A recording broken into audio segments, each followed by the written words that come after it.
Good afternoon, and perhaps I'm the odd one out in this group because I don't belong to a financial institution. I'm from the Climate Group, a global think tank that envisages a low-carbon future.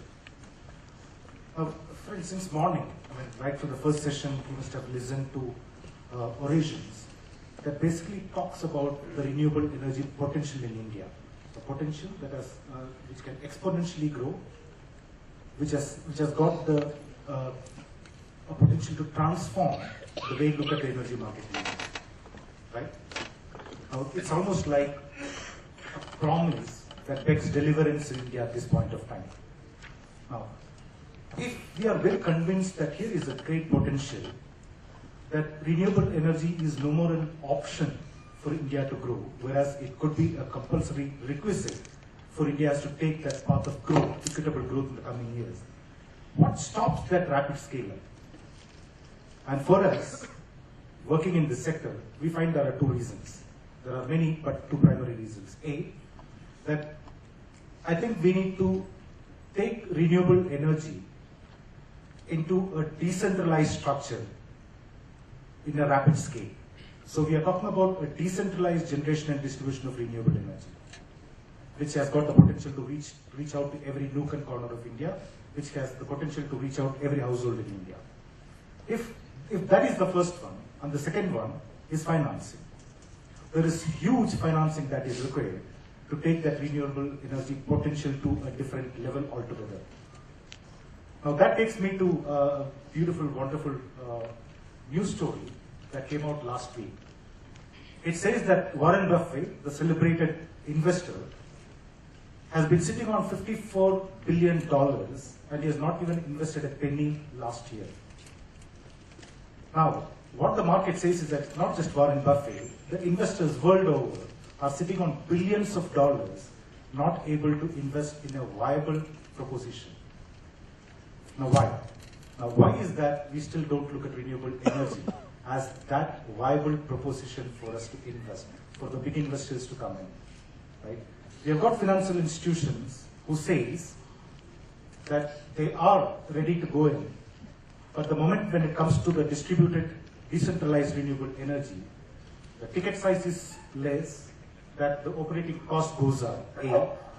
We are still very unsure about what is that viable project pipeline. We are not getting the project pipeline for us to invest, etc., etc.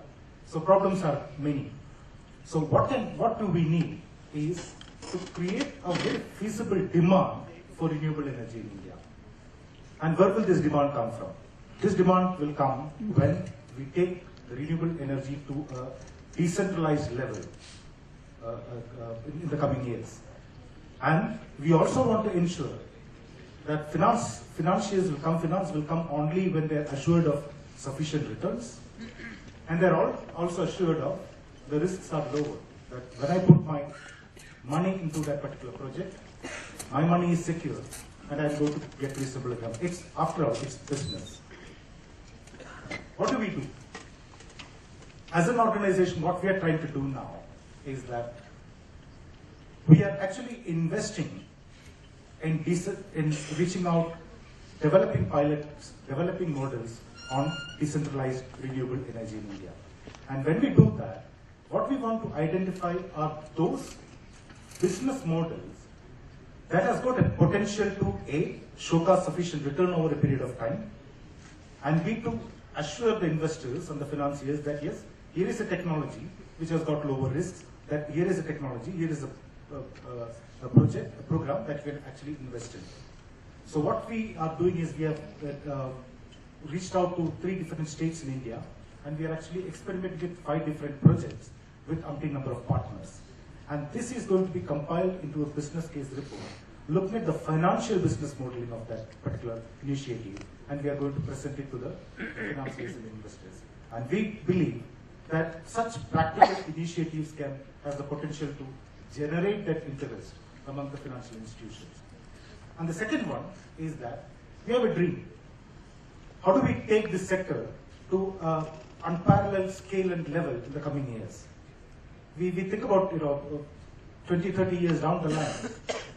To get a mortgage for a house in India was absolutely difficult. I think one institution called HDFC Bank revolutionized that, HDFC rather, revolutionized this market.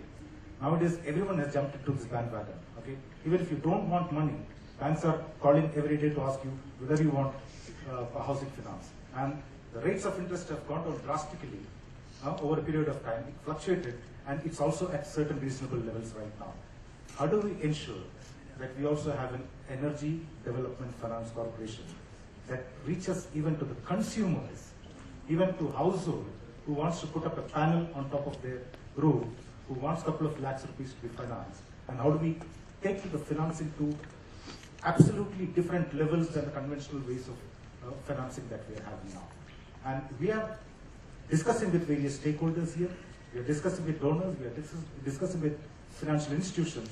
And we are hopeful that in next few months' time, with support of all these stakeholders, we'll be able to come out with a financial mechanism in India which can untap the renewable energy market.